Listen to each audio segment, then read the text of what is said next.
Over the past couple of months, we have seen so many community managers, game developers, and narrative consultants melt down over the fact that consumers are becoming more educated, and we are not going to blindly support games anymore, and we are willing to speak not only with our wallets but on social media about games and just projects in general we think look bad. And now a GameSpot editor has attacked gamers as incel gamer dudes, and of course previously shared an animus against white people.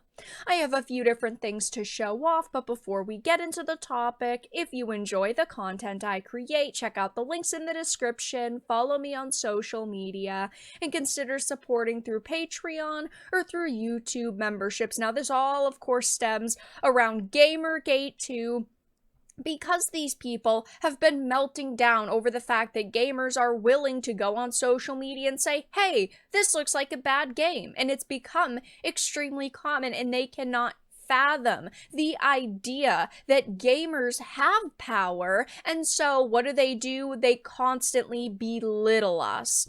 It says GameSpot editor Jessica Cogswell took to social media to attack video game players as incel gamer dudes after previously sharing an animus against white people. She had wrote on X, man, I don't know how all these incel gamer dudes are expecting games to have hot characters and characters representative of them at the same time. So a straight up attack on literally every single male gamer, which of course is absurd and ridiculous, but people like this don't actually care about who they insult. The only time they care about insults is when someone is insulting them or their work, and they can be the victim.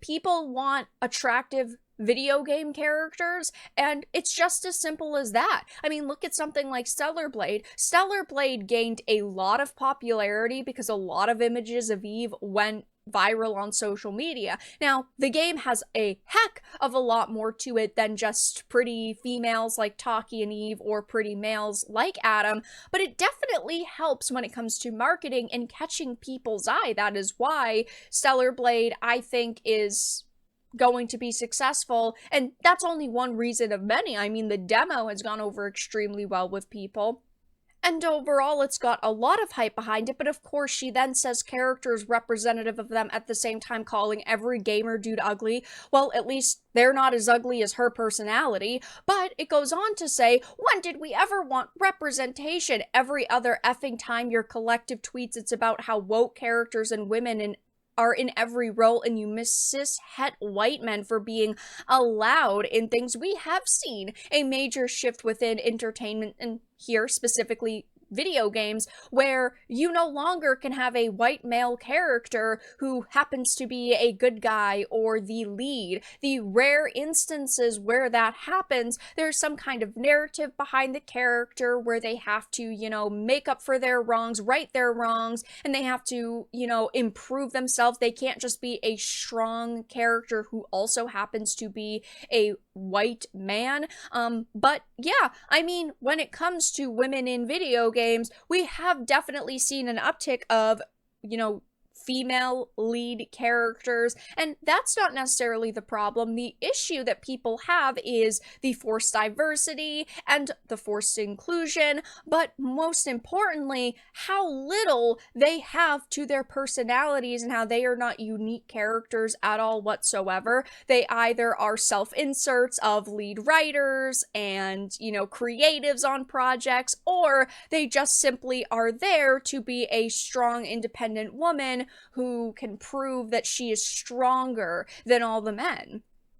She also had previously declared she would stop using the term JRPG and declared that white people should not comment on the subject. I've used the term JRPG for years, and honestly, Hannah is completely right, and I'm going to stop. It is a category that doesn't need to exist. Games should be separated by content, not the race of people creating them.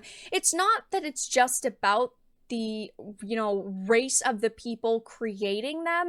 It is about the region that it comes from, and in a lot of cases, the cultural differences that you would find within that product versus if you were playing something from, the West. Of course, over the years, we've seen many terms become offensive, and it just seems like Jessica Cogswell is trying to, push her activism into the gaming industry and change it how she thinks is for the better by saying, oh, we need to do away with this. She's hoping that she is going to start a movement here and that, none of the mainstream outlets anymore are going to use the term JRPG, and there's going to be tons of gamers who don't. But she got a measly 45 likes on that tweet, so I don't really think that she's doing anything there that people are agreeing with. But, she had previously also posted, sorry, but I'm very tired of certain groups of feminists mourning the death of very old, problematic white women while remaining quiet when women of color who had their whole lives ahead of them are murdered.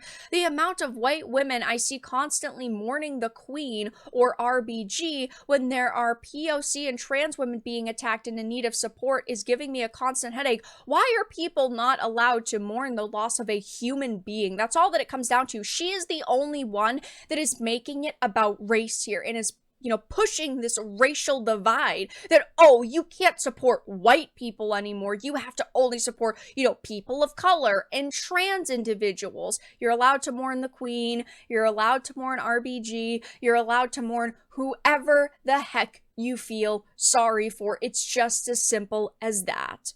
She also had taken issue with the racial makeup of Xbox's leadership. I mean, she has constantly, for months and years at this point, tried to push her activism onto the gaming industry. She will find anything to complain about and latch onto it. And of course, now that, Gamergate 2 is well underway and tons of people are talking about, females in video games and of course attractive lead characters and just attractive characters in general, she doesn't seem to be taking that very well, but instead of actually interacting with people and allowing people to talk about the things that she said on social media previously, she decided to protect her account and lock it down so that only her followers can talk to her about whatever the heck she's talking about behind her block, which of course I think is a pretty pathetic move. I think if you are going to put your takes on social media,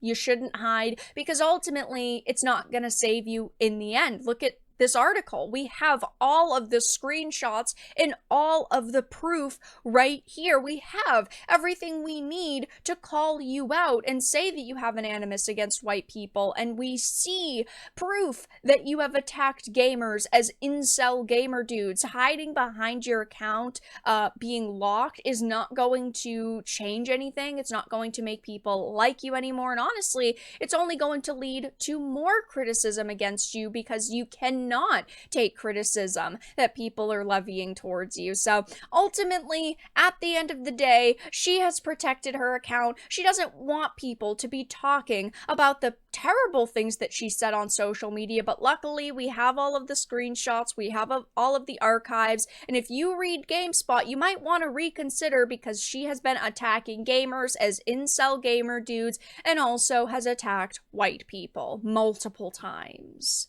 But that's all that I really had to discuss in this video. Let everyone know your thoughts in the comments down below. If you enjoyed this, give it a like, and if you didn't, give it a dislike. I appreciate your support either way, but I will talk to you all again in the next video really soon.